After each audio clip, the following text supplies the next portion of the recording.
कटक जिला सालेपुर सुनाखंडी ग्राम में गढ़ी उठा छात्र छात्री मानक एक उन्नत मानर शिक्षा अनुष्ठान नव प्रभात ग्रुप ऑफ इंस्टीट्यूट 19तम जन्म उत्सव सुंदर भाव आज पवित्र रामनवमी अवसर में चेयरमैन इंजीनियर मानगोविंद पंडा तत्वावधान में प्रिंसिपाल डॉक्टर मोनालिसा नायक डायरेक्टर इंजीनियर अरुजित महारणा तथा समस्त कर्मचारी सहयोग फल आज कार्यक्रम सुंदर भाव में पालन हो देखा मिलता एवं छात्र छात्री मानक यही सुंदर प्राकृतिक परिवेश शिक्षा ग्रहण करने आग्रह सृष्टि करें। नवप्रभात कॉलेज मैनेजमेंट फैकल्टी अच्छी नवप्रभात आज कौन कार्यक्रम होता आज आम 19th birth anniversary Nav Prabhat celebrate करूँ एंड से आम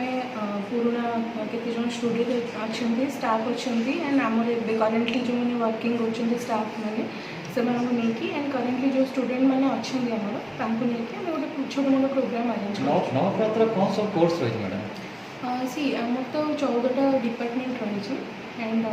बहुत सारा कोर्स आम प्रोवाइड करूँ अलॉन्ग विथ मैंने ट्रेडिशनल कोर्स सहित प्रोफेशनल कोर्स भी आम प्रोवाइड करूँ एंड एथर न्यूली आम मेडिकल साइंस टाक बेसी प्रायोरिटी दूँ बहुत भल लैब करूँ दुईटा लैब मेंटेन होटी अराउंड 60 आमर सिस्टम्स दि जाइए पे देन मेडिकल साइंस पे आम गोटे माने पूरा एकदम डिफरेंट वे रे लैब मेंटेन करा छड़ा क्लास आमर सकाळ 9टा रू 4टा पर्यंत माने रेगुलर क्लास हो इवन गोटे पिला प्रेजेंट रहिले भी आम स्टाफ माने जानती क्लास मु राजेश्वरी स्वयं Nav Prabhat academy for management education रे एग्जामिनेशन कंट्रोलर हिसाब से कार्यरत। मैम कहे आज जो एत बड़ा अनुष्ठान ग्रामांचल गढ़ी उठी आज जो सेलिब्रेशन होची फाउंडेशन डे नहीं कौन कहे फाउंडेशन डे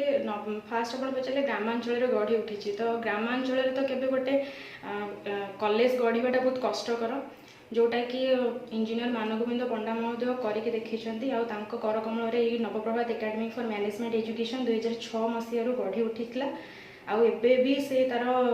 निजर कार्य निज कार्य उपर ही काम कर चलती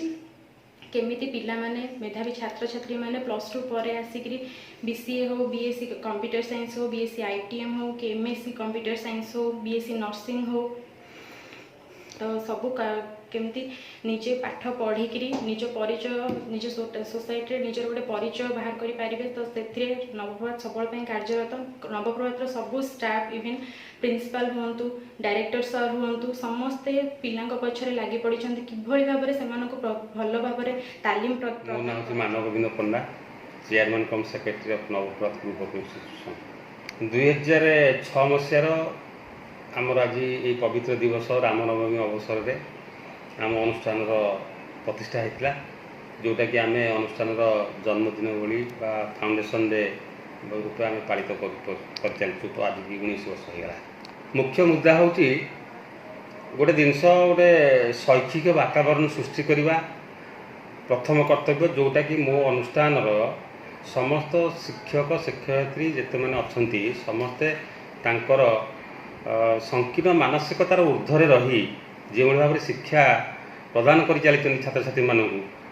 जो आज नवप्रभात सब ग्रामांचल पिला पाखे मो ना शशांक सेक्रेटरी नवप्रभात कॉलेज रे मो असिस्टेंट प्रोफेसर भाव काम करुचे जूलॉजी डिपार्टमेंट वर्तमान आम ग्रामांचल गोटे एत बड़ अनुष्ठान खोलिकी इंजीनियर मानगोविंद पंडा नेतृत्व में आम गोटे एत बड़ अनुष्ठान खोलीचु खोलिकी से आम बहुत हायर एजुकेशन पिला दौचु जो पीजी कोर्स आम पिला प्रोवाइड करुचु सहित गोटे मेडिकल फैसिलिटी दौचु माने बीएससी नर्सिंग गत वर्ष ठूँ आम बीएससी नर्सिंग भी खोलीचु बीएससी नर्सिंग रे आम पिला मेडिकल जहाँ भी दरकार पिला से सब जिन आम प्रोवाइड करुँ प्रॉपर लैब सेटअप करूँ पिला प्रॉपर मेडिकल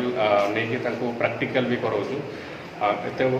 माने छोट ग्रामांचल एत उन्नत शिक्षा उन्नत मेडिकल फैसिलिटी कॉलेज थ्रू रे पिला माने बाहर को जाइए बहुत उन्नत करिया बोली आशा करुँच। कटक केन्द्रापड़ारू अक्षय कुमार मल्लिक G9 ओडिया।